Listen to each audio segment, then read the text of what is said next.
Did you know that parents rank financial literacy as the #1 most difficult life skill to teach? Meet Greenlight, the debit card and money app for families. With Greenlight, you can send money to kids quickly, set up chores, automate allowance, and keep an eye on your kids' spending with real-time notifications. Kids learn to earn, save, and spend wisely, and parents can rest easy knowing their kids are learning about money with guardrails in place. Try Greenlight risk-free today at greenlight.com/Wondery. Looking for your best sleep ever? Sleep Number smart beds are literally made for you. They adapt to your changing needs. So whether you're dealing with sore muscles or running hot at night, your bed automatically adjusts for optimal comfort. Want softer, firmer, cooler, warmer? With personalized firmness settings and temperature control that cools up to 20 times faster than leading competitors, you'll get the perfect sleep environment every night. Why choose a Sleep Number smart bed? So you can choose your ideal comfort on either side. And now it's the Sleep Number Everything Smart Bed sale. Every smart bed and base are on sale during our Memorial Day event, up to 50% off, limited time, exclusively at a Sleep Number store near you. See store or sleepnumber.com for details. This is Reusse. You've been hearing my friend Josh Arnold, Mr. Money Talk, for years on the radio and Garage Logic podcast. I strongly recommend you sit down with Josh for your no-cost, no-obligation, 48-minute consultation on your investments, including your IRA and 401k. You can benefit from Josh's years of experience navigating different market and economic conditions, and he'll always give you straight talk and not sugar-coated advice. Give Josh a call now at 952-925-5608 to book your no-cost, no-obligation 48-minute consultation. That's 952-925-5608. You'll be glad that you did, and tell him Reusse sent you. Don't forget to ask, why is it 48 minutes, Josh? Investment services offered by Josh Arnold Investment Consultant, LLC, a security investment advisor. Past performance is no guarantee of future results. All investments involve risk. All comments and opinions are Josh Arnold's and do not constitute investment advice. Patrick Reusse is a paid endorser.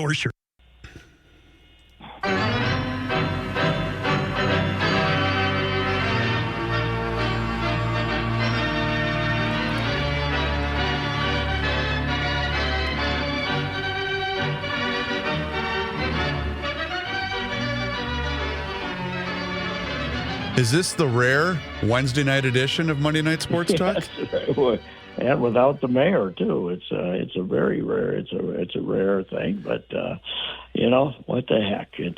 We're doing the best we can here. So 2,200 people. Is that tickets sold, or does that include the freebies? Pat, there were so many bleeping people at that ball game on Monday. We sold 22,202 tickets. There was probably another 100 plus of us freeloaders that were there volunteering. Oh, at least more than that. I bet there's 300 for just all the people connected to the board and stuff like that. We had more volunteers, I believe, on Monday's game than we probably had the entire weekend combined, all the other days of the weekend combined. Then you got the state board, then you got the two teams. Woofda. That little ticket booth there that you have. How long was the line for that baby? An hour before the game started. Here's why it paid off to have experience at the old Mini-Met in Jordan, because I got to give him all the credit in the world. Scotty Brimehorst, he was a long-time Jordan Brewer player, now plays for the Jordan Millers 35 and over team.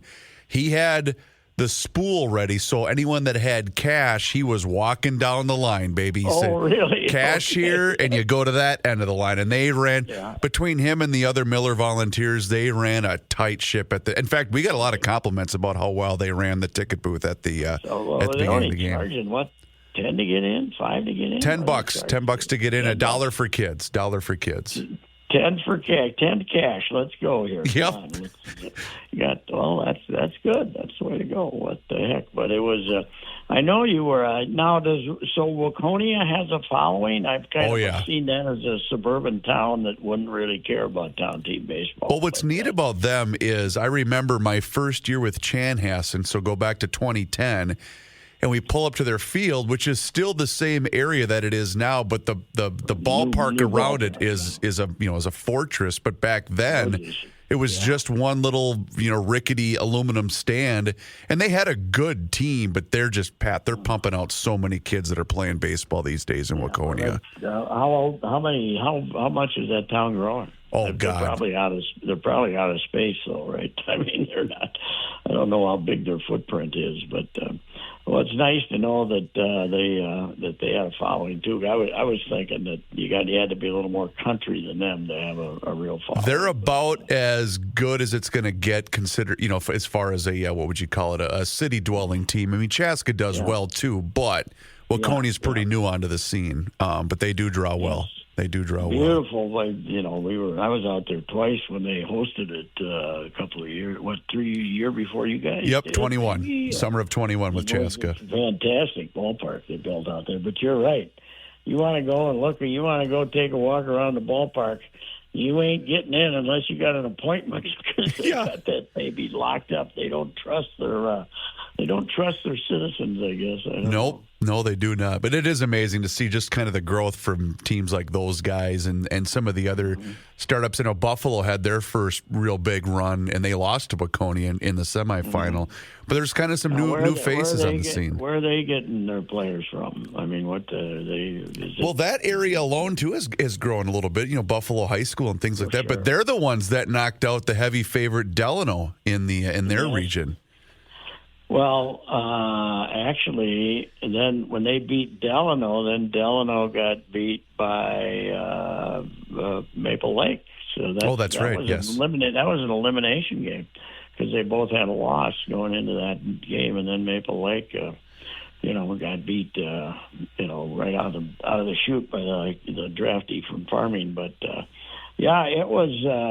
it was amazing that that thunderstorm that came through Thursday, which was, we had rain about 20 out of 25 days, and that thing might have been the greatest weather event in the history of Minnesota. We've had nothing but sunshine and cool, beautiful weather ever since that wonderful thunderstorm on Thursday. That basically wiped out the GL audience at the state fair. But yeah, you're right.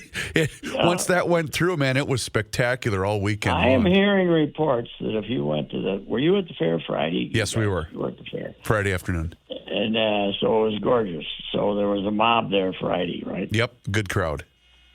And then I'm hearing that if you went Saturday, Sunday, or Monday, you had to be an idiot because you couldn't move. I guess it was just incredible. The weather was so good, Someone that you and I both know and work with reported that it took almost an hour to get into the fairgrounds because both the ticket lines were so long and all of the bus lines just to get parking was so ridiculous. That's so many people, especially Sunday. Sunday was the worst because that's the one where we had over 250,000 people there on Sunday? Is that what they said it was? 256. Well, that's got to be a world record, right? It is, yeah. They set 5 different attendance records or 5 separate days they set an attendance record. I knew people were nuts when the first day it rained like hell and they said 170,000 or something like that. Now, they used to count cars that parked, but they don't park that many cars anymore. They had the one big lot there and that's it, so... and they're getting, by the way, that lot that we drive by when we come back on the shuttle to Hubbard, the one that's right there in the corner, they get $30 a car. Ooh, man, that's got to be hard for those people from Bruton to come up with 30 to park, man. So you and I were talking about this when I saw you Sunday. Nobody stays home anymore. Yeah, right. I'm driving to Jordan. And 3 out of every 5 cars are turning into the Renaissance Festival. The State Fair is setting world record crowds. Last week, the other day, we had the Lynx and the Twins playing together with 50,000 people and then 60,000 people at a concert, a country western concert the other side of town. What's wrong with you? Stay home, watch TV. What's wrong with all you people? It's unbelievable. It is. Everybody. I think it's like, you know what it is? It's like football starts next Sunday, so then we got to stay home or we got to go to the bar, right? Yes. We got to. So this is the last weekend we can actually leave home and not worry what's on TV. Well, right? plus with school starting this week too, I sent my 2 off today, right. So I think that's a big part of it too. Where everyone's trying to do that one last hurrah before we got to send the kids off to school. Isn't it beautiful, though, that, we had MEA week, which there is no MEA anymore, whatever it really is. They just take 2 days off. It's become like one of the greatest travel days in history.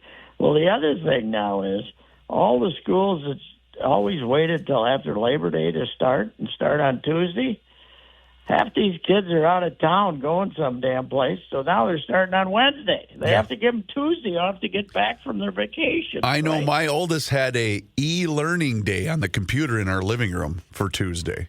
He didn't have to go. Okay, e-learning. He didn't have to go in. No, he did not have to go in. My grandkids were in Colorado.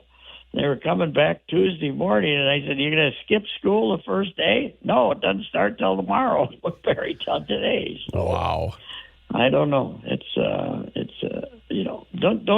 don't you feel sorry for those kids though where they start school like on the Tuesday before Labor Day? Oh, and they that was Fratelloni's kids. His kids started school the Monday of the fair. You can't do that. You just sit there and stare out the window, like look at all those people, they're you just staring out the window. So anyway, it's it was I know we didn't give proper attention at our paper to Meadville winning the B, one of their eighth or ninth state title, but they were the only non-city team left in the quarterfinals, and Burnsville used to be they weren't in a city league, right? They were in another league. Right. They were with the Burnsville team, I think for the longest time was in that region and mix with like the Savages and all those guys some of those teams, they have a team this year, then they don't have a team the following year. It's kind of one of those deals. Yeah, they made it too, but they were the only pure, old Class B school, that their team, and they 10-run air freight, which won it last year and was supposed to be the big powerhouse.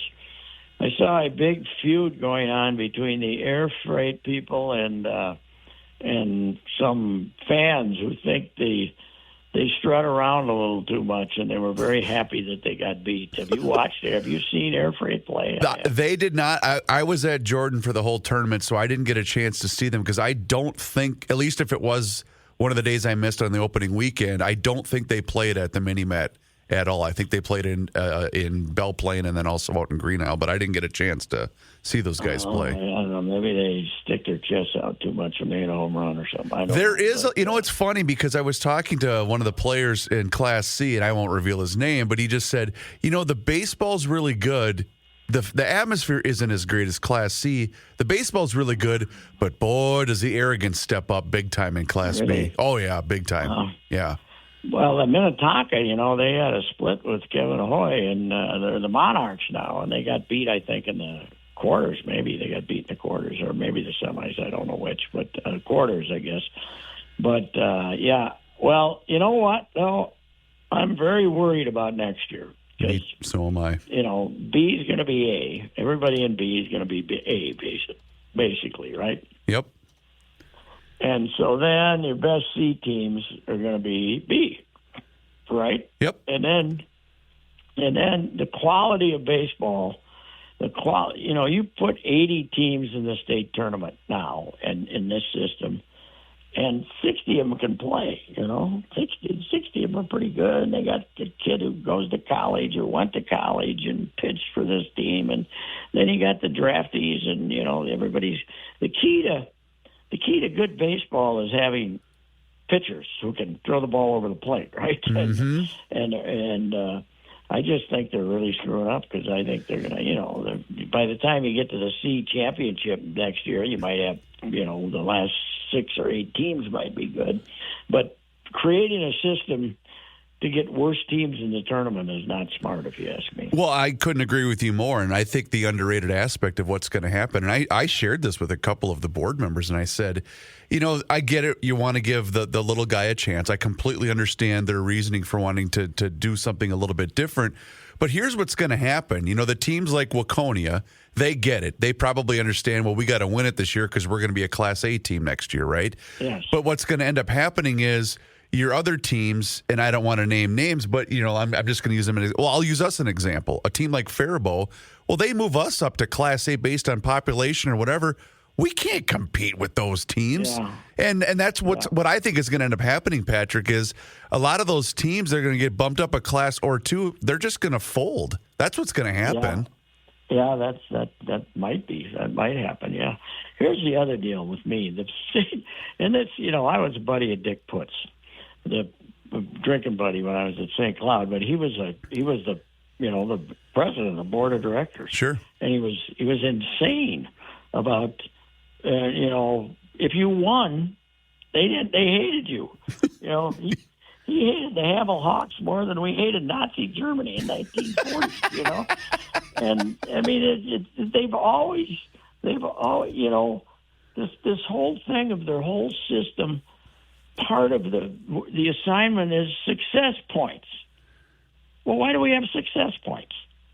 Being good should not be a punishment, right? Yep. Should it? Yep. I mean, now if you're bringing in all ringers and they're all college guys, then okay, the number of college players and stuff like that, I can see. But the fact, if you got a bunch of 32-year-old guys who played to you or, from Norwood and have played together forever, and they keep winning, why should they be punished? I don't get it. Here's to create a level playing field, Patrick. Here was my solution. You got the 30-mile radius from home plate of your ballpark, just like you got now, right? Yeah. Any guy that lives within that radius, no points. Any guy that lives outside that radius, you sign whoever the hell you want. If you want to sign a guy that lives in Hibbing and he played at Mankato State, go ahead. He's on your roster, but those points count. And then that way you give the teams like Ortonville and all those other guys a shot to sign whoever the hell they want. And everyone plays with the same set of criteria. And then if you want to throw success points in, go ahead, I guess. But that way you eliminate the population altogether because it's stupid that they include that. Well, the other thing is success points haven't really prevented teams from being good, has it? I mean, if you build a nucleus and you get a bunch of guys like that keep playing and they're willing to get divorced to keep playing and stuff, and they're 38 years old and they're still playing and they're still good, so what? What are we mad at them for? Success points drive me nuts, Well, but the population drives me more insane because, again, I'm looking at our team. Faribault's got a population of 23,000 people. 3,000 of those people are incarcerated at the prison, but that counts against our point total. Well, the other thing, I mean, listen, schools now have free lunches, right? Yep. And, they have a system to put you in, when they're trying to put teams in class. Well, you got to take into account that the makeup of the if you got 5,000 Somalians in your town, which is fine. I said, I got no problem, but they're not playing baseball. None of them. No. So, I mean, you can't just take the population and say, this is it. I don't know. It's just, but what the best of the days might have been when everybody played and, nobody. It's the state high school league system, though. We gotta give everybody a chance. But no, you don't, because you don't want worse teams in the tournament, and you're going to get worse. You're going to get 20, not 20, but probably 15 teams that shouldn't be there. Well, and that's just it, because Pat, I mean, that first weekend of games, some of them are good. And then some of those games, even on the second weekend of teams that win their region, some of those games are lopsided. And I'm not going to name names, but I mean, there's some scores we're saying, how in the hell did these guys make the state tournament? They would finish 500 in any other league that they would try to play in. Yeah, I know they got a tough system, but this attempt.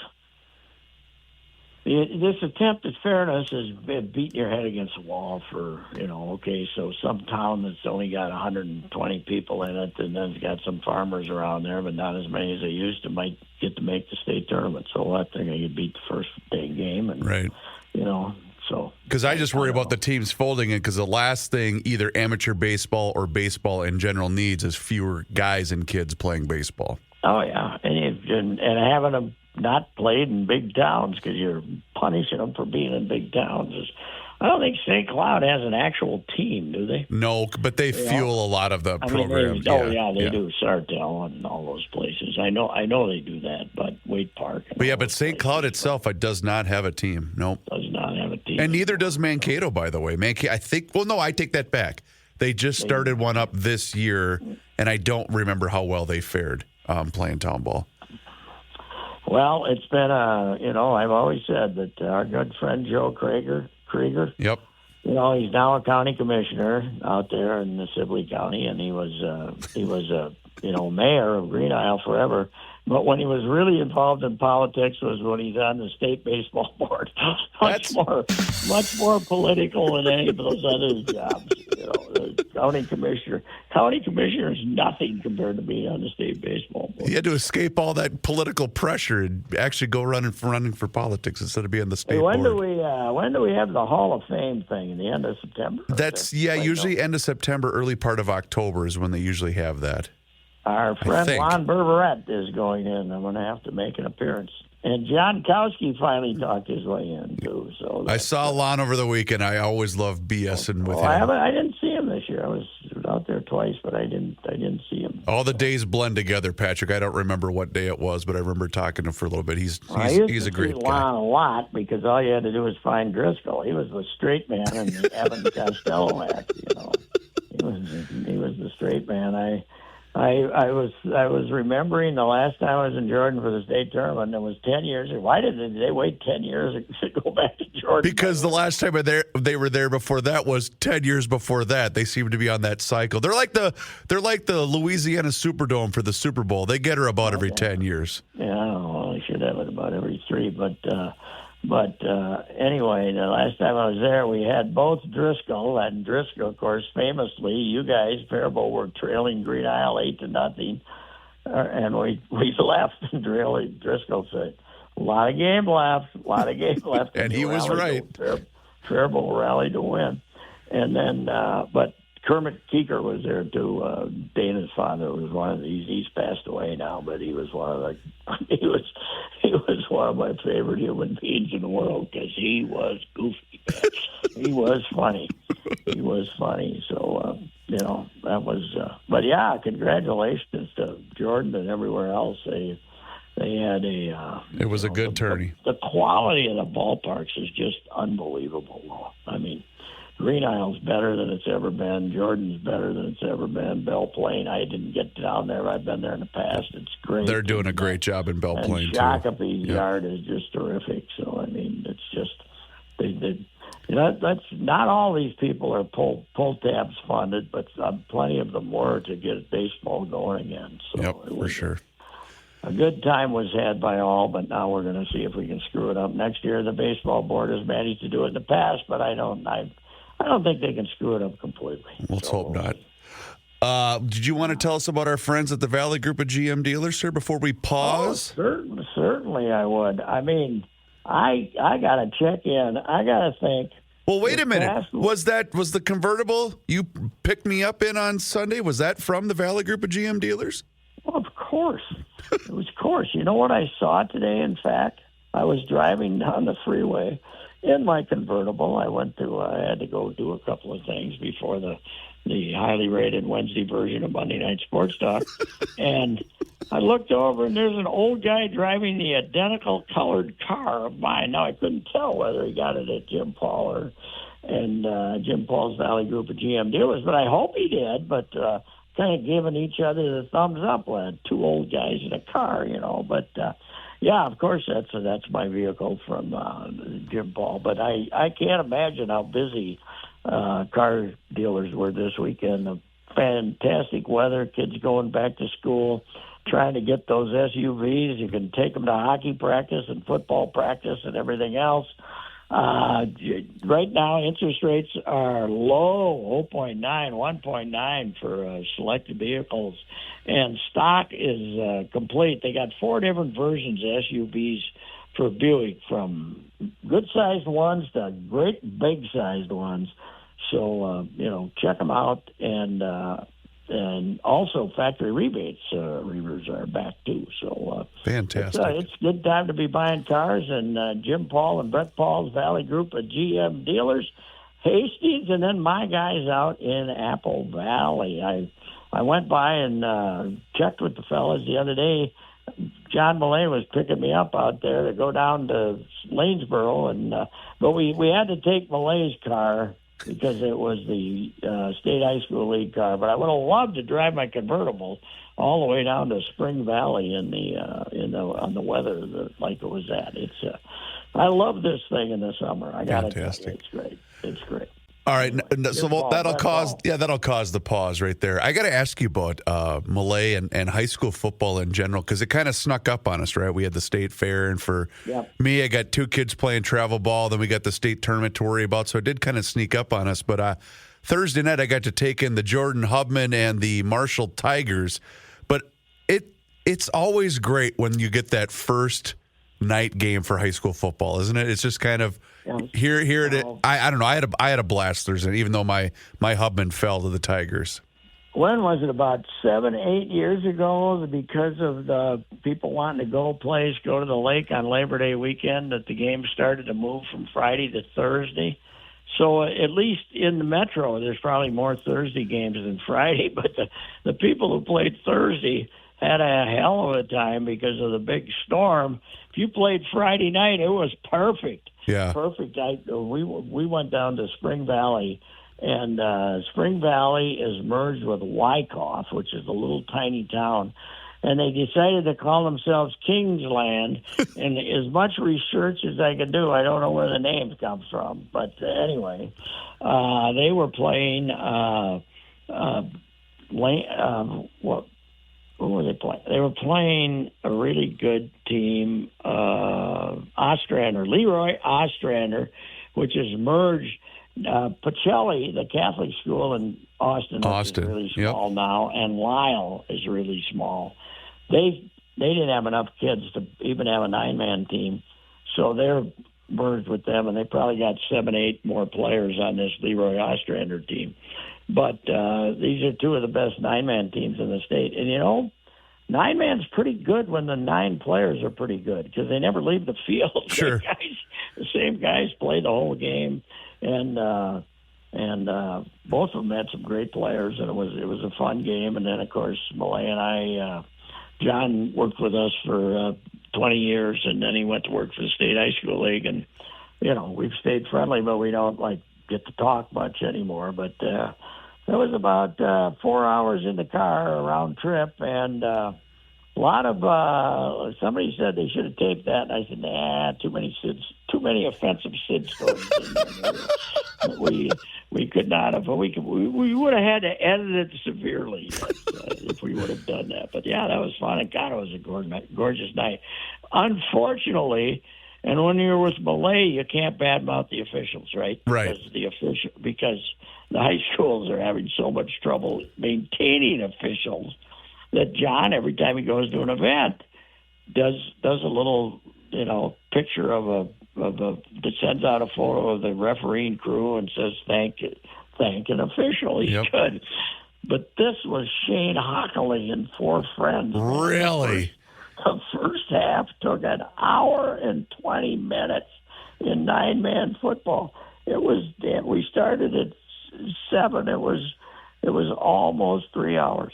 The game was almost. The second half, they must have looked at their watch or something. But every time somebody twitched, they were calling a false start, and it was. But I, being around the people who want you to respect officials, I just had to grouse, mostly privately. Although the Lord's name was taken in vain loudly a few times when he had 3 straight penalties and stuff like that. So, but anyway, it was good. It was a fun game. But you're right. It was. I love high school football, but what the funny thing is, man, you get down there by the field, and a lot of people go by the field. they hit each other. Oh. You get a couple of good football teams and they hit each other. It's not people being pulled. Now they're trying to, they started trying to change tackling 15 years ago or so, more to the pull down rather than the helmet hit. But and it seems like they've done a good job of that in the state high school league. But yeah, it's a beautiful night like that. It's hard to beat for a hot high school football. Pat, game. I can even take it. Men were overmatched by Marshall Lawn. Yeah, but Marshall's. I was informed that Marshall's got a good team this year. They got a really good, and they're always good. And we're a little bit undersized because we're pretty young. The Hubmen are pretty young, and Marshall's just got some big kids on that line, man. Luckily, they got that big scrap of Will Reuvers coming up to play left tackle. It's so funny you say that because I was going to bring up at 115. So they've been not scrimmaging, but they've been practicing with the 8th graders, and that 12 to 14-year-old age range, you get some kids that shoot up, pretty good over the summer.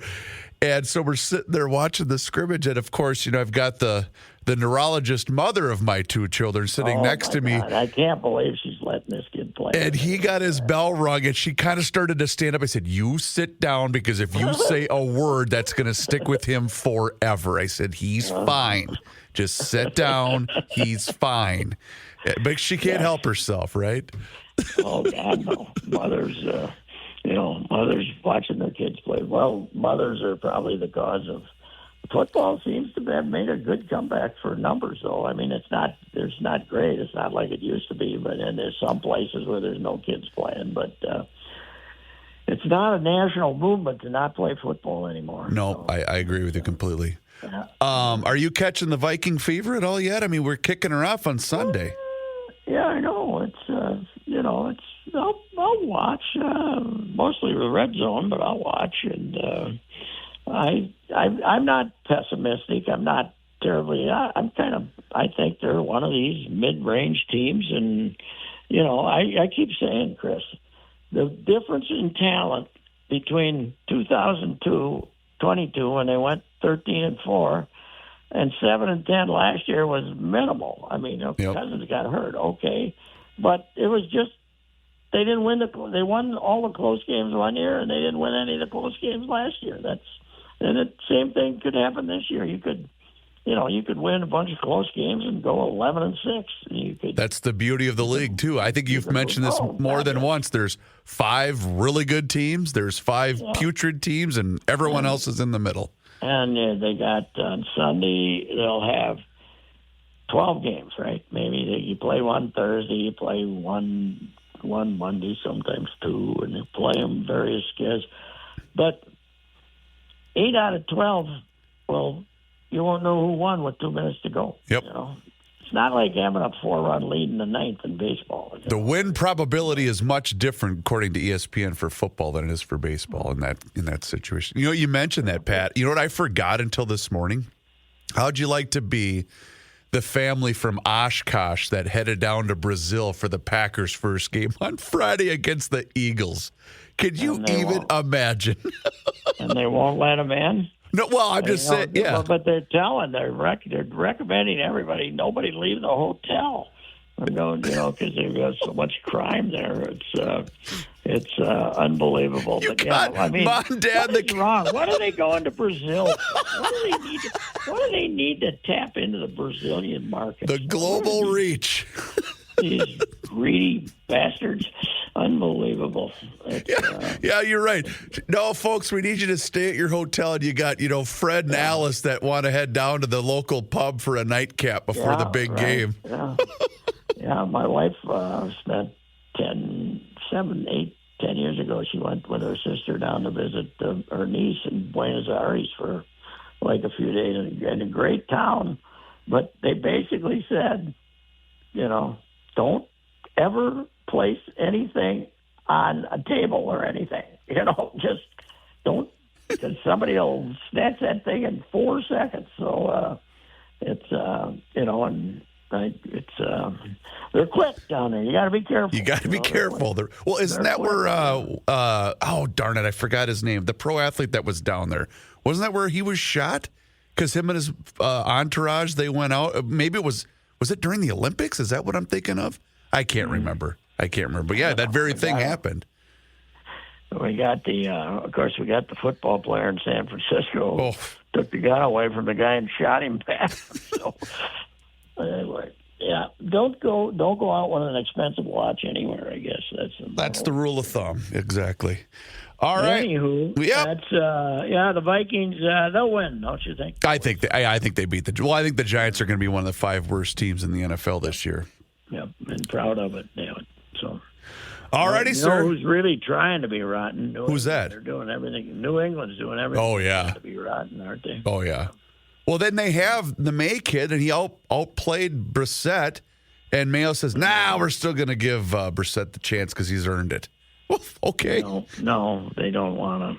They don't want him to play yet. I guess I don't know. Well, they probably don't want him to get killed behind that putrid offensive line. Is probably what they're. We were running. I guess we were talking the other day about David Carr was, maybe going to be a really good quarterback, and by the time he got that crap knocked out of him for 3 years, he was probably twitching, going to sleep at night. So, you can't let him get the hell beat out of him. So, anyway. All righty, good enough. Good enough. We'll talk to you Friday, sir. Okay. All right, sir. There he goes. Patrick Reusse with a Wednesday edition of Monday Night Sports Talk. This is Ricey for the Canopy Group. Your kids are back in school, and when they get home, they do their homework some of the time. So why aren't you doing your homework? You have been with that same home and auto insurance company that has only one agent who represents only one insurance company. That's why. You deserve more. Get options. The Canopy Group provides you with 16 options, not just one company. Don't tell your kids, but you can outsource your homework to the Canopy Group. They will find the best insurance coverage for the best price. Visit thecanopygroup.com and let them do the homework for you.